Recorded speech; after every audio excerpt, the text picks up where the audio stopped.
Humanity Matters.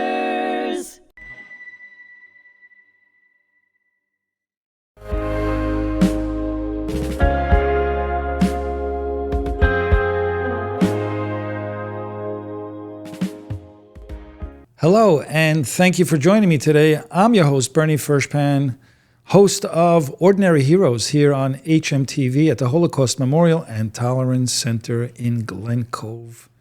I have a very, very special guest with me today. I'm so excited to have a really interesting discussion with Georgi Goldman. Georgi, thank you so much for joining me. Hi, thank you for having me. I'm so excited to be here. Well, thank you so much. You're involved with the Blue Card Fund, and it's an incredible advocacy program for survivors.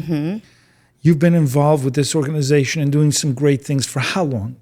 I'm relatively new to the Blue Card. I started earlier this year in January, and I was brought on as the Director of Education and Outreach. The Blue Card is a nonprofit organization, the only one in the United States whose sole focus is helping Holocaust survivors. That is our primary focus and goal, and we do that with financial assistance, emergency assistance. We work with, I think it's around 3,000 households around the country in 35 states, so far and wide.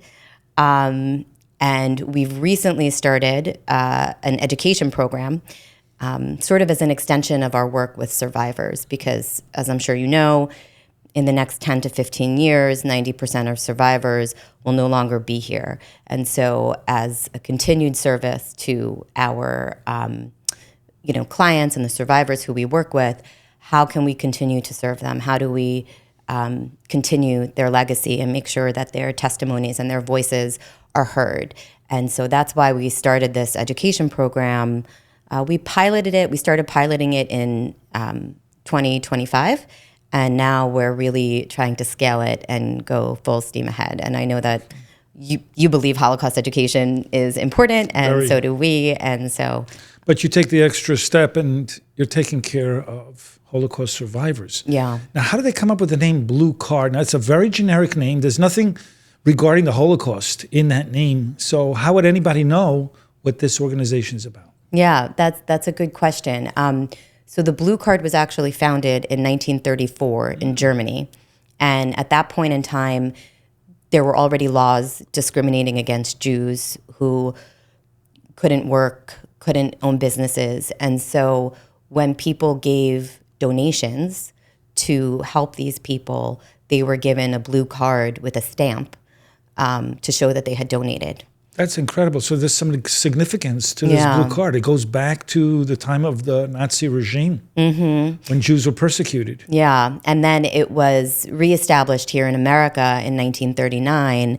At that point, its focus shifted to help, refugees and people who were eventually survivors and came to the United States. What kind of services do you provide some of the Holocaust survivors? We happen to know somebody who's associated with this museum, who's also a member. Do you relocate them? Do you provide them with social services? What kind of services do you offer? Yeah, so I don't work in that part of the organization, but I know that we provide financial services, emergency aid. We have an emergency medical system where, sort of like those life alerts that they can wear around their necks. So if they leave the house, they can get emergency assistance if they need. When you're dealing with a population of Holocaust survivors, they have certain fears and anxieties that other elderly people might not. So for example, if they have traumatic memories of being forced out of their homes or kicked out of their homes, it might be very difficult to get some of them to go to a nursing home, for example, or fears of doctors or dentists. And so we've also trained and worked with dental schools in how to treat patients, elderly patients who might have been through traumatic incidences that might affect how they view going to the doctor or going to the dentist. And is it just Holocaust survivors? Is it more generic in terms of people who've been, through some traumatic experiences, like you said? who have perhaps PTSD.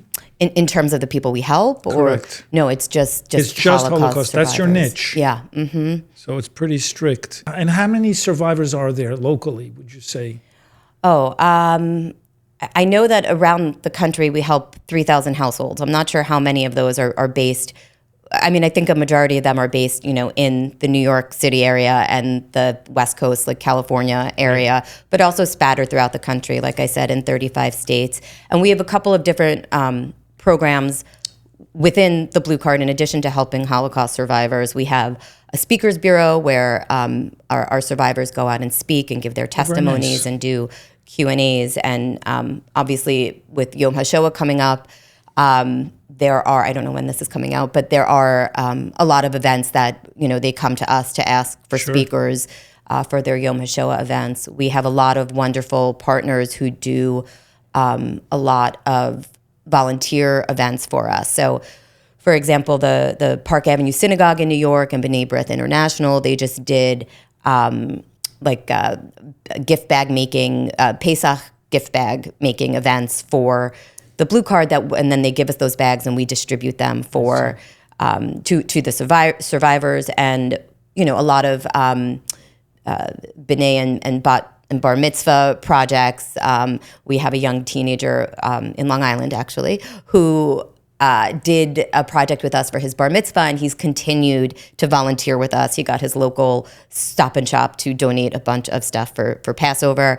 And then there are other agencies and organizations and social service agencies that we work with in the New York area to reach out to our local survivors. So there's an organization called Nachas in Borough Park, Brooklyn, that's wonderful and has classes and a community for survivors who we work with. Do you reach out to survivors, or do they find you and ask for help? Yeah, they are usually referred to us through like social service agencies or Jewish Family Services. They know we exist. We have relationships with these agencies really all over the country. Right. The people who would have direct, the first line of contact basically with survivors in need, and they refer them to us. Do you have an army of volunteers that perhaps go to some of these Holocaust survivors' homes and spend a little time with them? That is a service that we offer volunteers, although interestingly, a lot of survivors, I think, maybe the older they get, they're less interested in that. I see. They want to be left alone in a way? A little bit, or maybe, Right. They don't necessarily want people coming to their homes, Right, I or, it's a understand. little bit more difficult for them. What's So, going to happen in 10 or 15 years when most of the survivors are going to be gone? what's going to happen With your our organization? Yeah, that's a great Will you transition? question. Will you pivot to something else? So I think we've been discussing a number of different options that are available to us. And I think that that's one of the reasons that we're looking into education and piloting this program, because we are interested in where do we go from here, and how do we continue serving survivors once they're no longer here. Right. And would that be partially keeping their memories alive?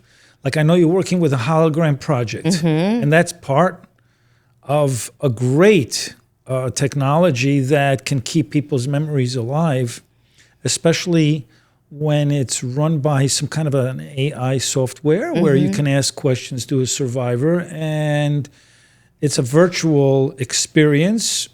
I think for young people, it might be quite impactful. Yeah, so that's what we've seen. That's exactly what we're doing.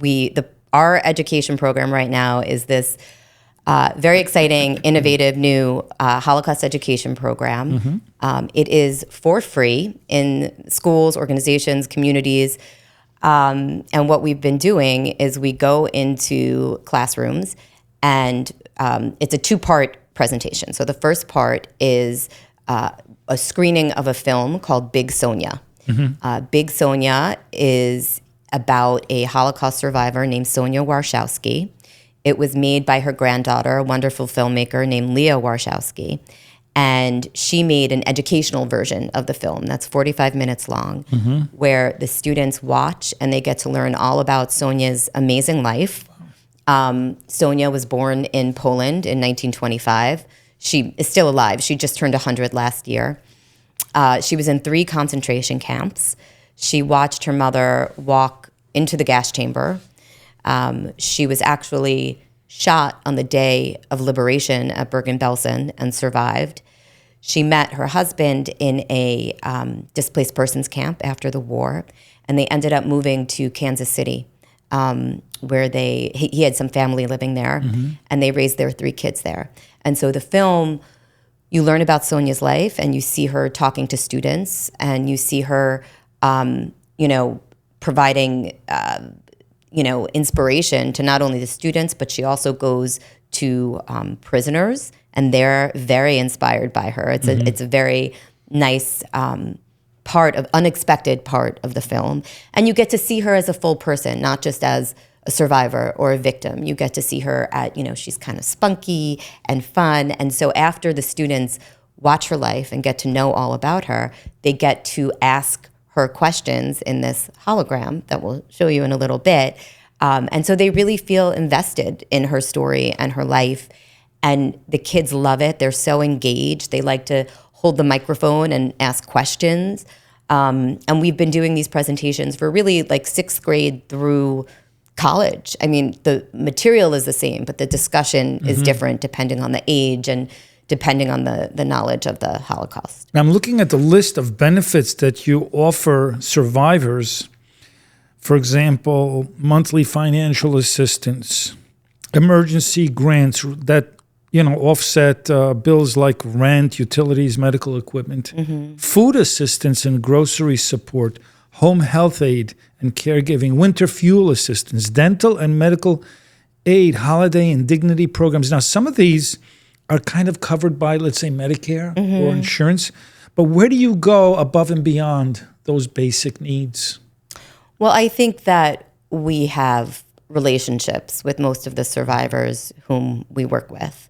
So, when they call our office, they often ask to, speak to Masha Pearl, who is our executive director. So they really know our staff and our team, and we take the time to get to know them as well. Fabulous. Can you cite like a real story of a survivor that was helped? I could share with you a recent story. I don't know if it's regarding the aid per se, because like I said, I'm more focused on the education than the aid component. But there's a survivor named Sammy Steigman. Do you know him? Very of course. Well. Yeah. Believe it or not, he actually has a podcast. I was going to tell you that. Yeah, he also has a podcast. He does. He's quite a character. But so as you know, probably a couple of months ago, he was supposed to speak at a public school in New York.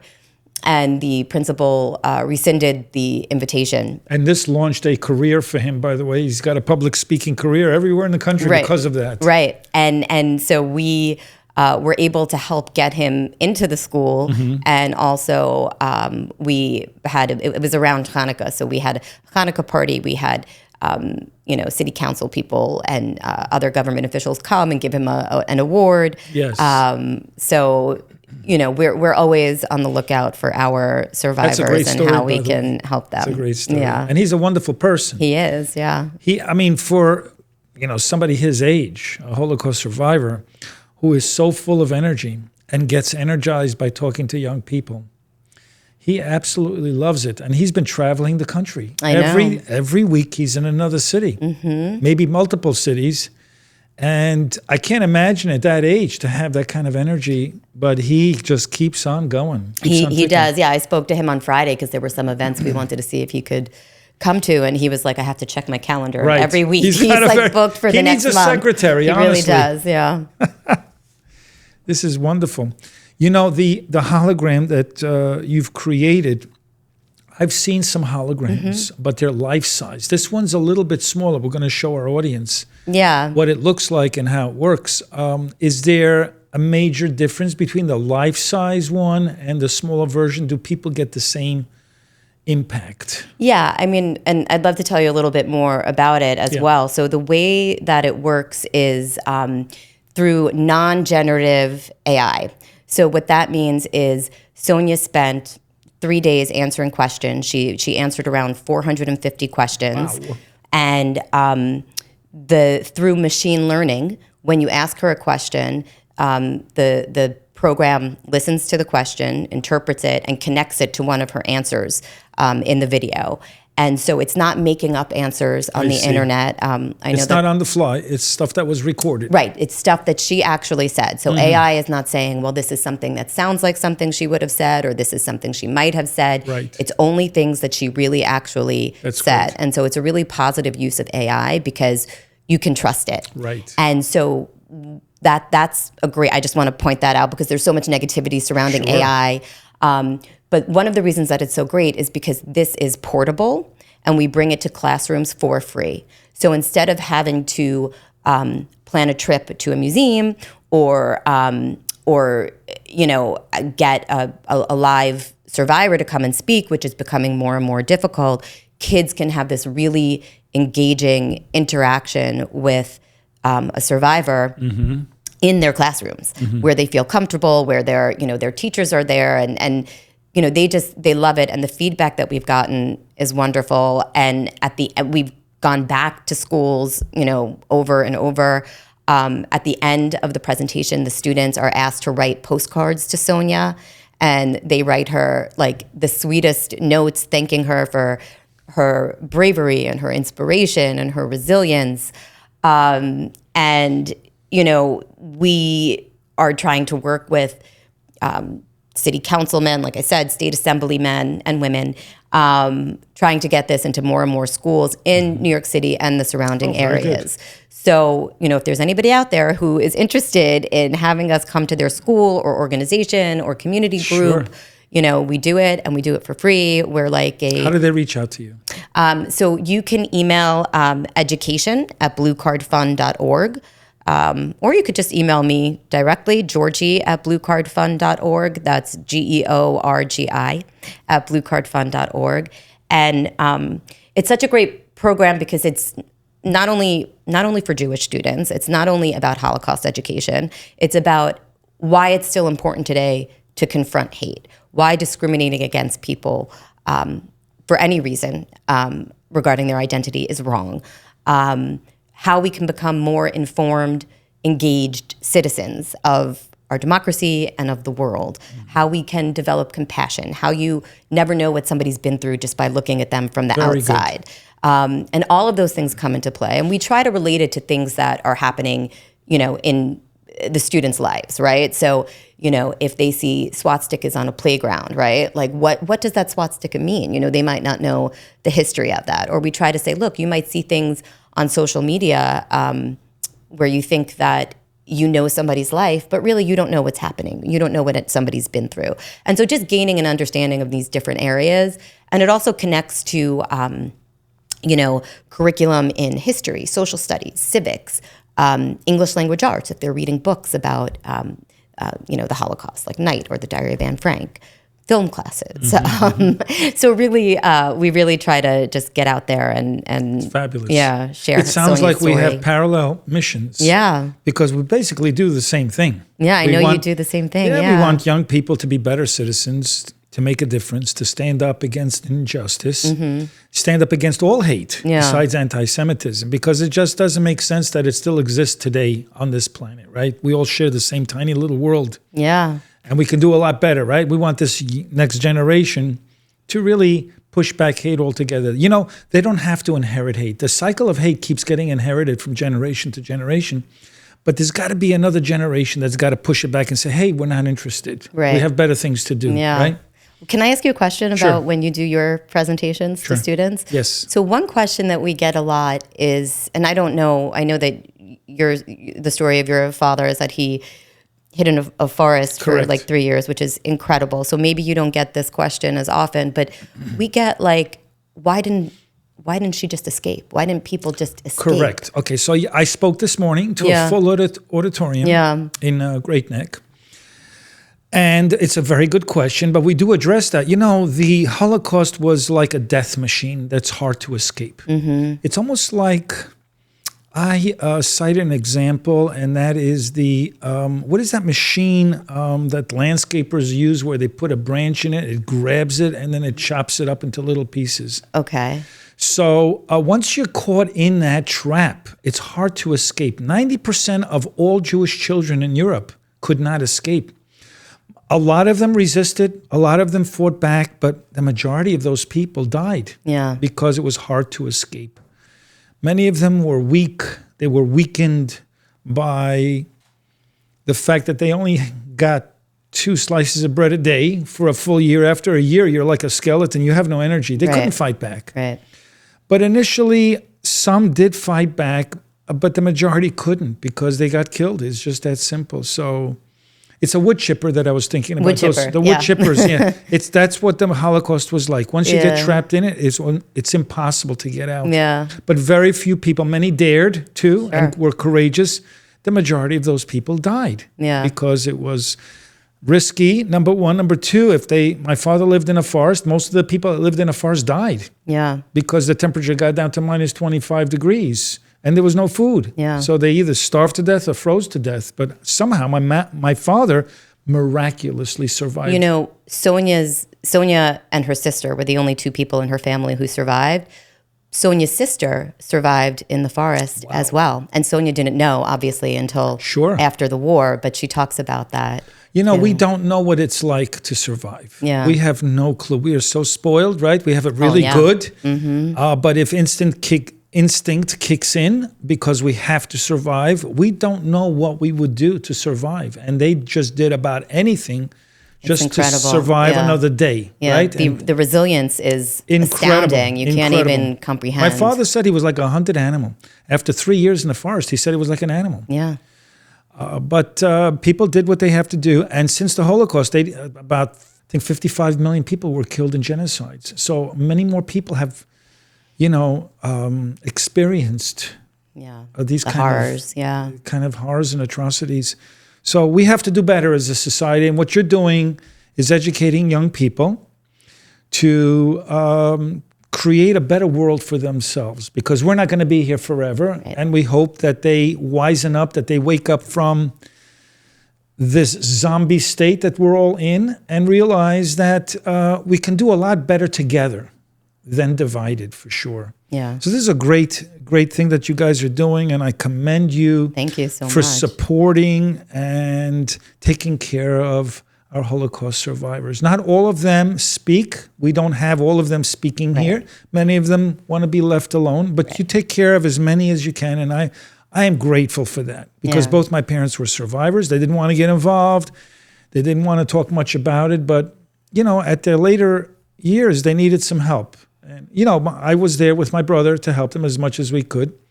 But it would have been nice if, more people would jump in and go to their home, for example, and maybe just talk about their history, their past. And they like to talk about it to other people, but not to me, my brother. Oh, interesting. Yeah, that is interesting, right? Yeah. So... would you like to meet Sonia? I would. Okay, let's do that. We're going to ask Sonia Warszawski a few questions. I can't wait to hear her responses. Sonia just turned 100 years old last year or this past year. She lives in Kansas City. Sonia, it's a pleasure to meet you. Why did they call you Big Sonia? Big Sonia, you had a very wonderful question, because I myself, when they mentioned it's going to be Big Sonia, I was kind of surprised. I said, why is Big Sonia? I didn't get it. But finally, I realized they meant Big Sonia, big heart. That's what meant Big Sonia. Then I went along and I understood. Because a lot of people, they say, why Big Sonia, you are so small? This was really a wonderful question you had. Well, that's wonderful. Sonia, it's such a pleasure to meet you. It's amazing that this is a hologram. For those of you that are a little confused about what you're looking at, this is a hologram about the size, I'm going to say about 1 foot by maybe 3 feet or something along those lines. Around 2 feet high. Very good. Okay. All right. So I was a little off, but not terrible. And it's an incredible experience. I feel like I'm actually talking to her directly. So I'm going to ask Sonia another questions. Sonia, do you have pictures of your family before the war? This picture was taking, the youngest daughter of my boobies was getting married. It's from a wedding. But this is not the full picture of all ours, the family. Too bad. Most in the picture you see there, not quite well, is the one where she getting married. And then you see my boobie, and then you see the mother from the husband to be to my aunt. And all of the others are mostly cousins. All right, I have one more final question for Sonia. What was life like living in a ghetto? In a Mesrich ghetto was really awful. You could see dead bodies every day on the streets. The epidemic was horrible, especially, the typhus, indifferent illness. You have to remember that in the ghetto, we had only one well. So you can imagine how long we had to carry a little water from that lines and lines to get a little water to keep. It was unbelievable. We had a curfew, of course, and so many times it is just unbelievable. They had fun coming in the ghetto and just shooting, especially in the evenings they used to do it. And you can imagine that it wasn't even a place where to bury, We had to go out of the ghetto. The cemetery was out of the ghetto. And it came a time that the Polish people were building later homes on the cemetery, you can imagine. One thing that I do want to mention about Sonia and her story is, despite all of the horrible things that she went through and that happened to her and her family, her message really is one of hope.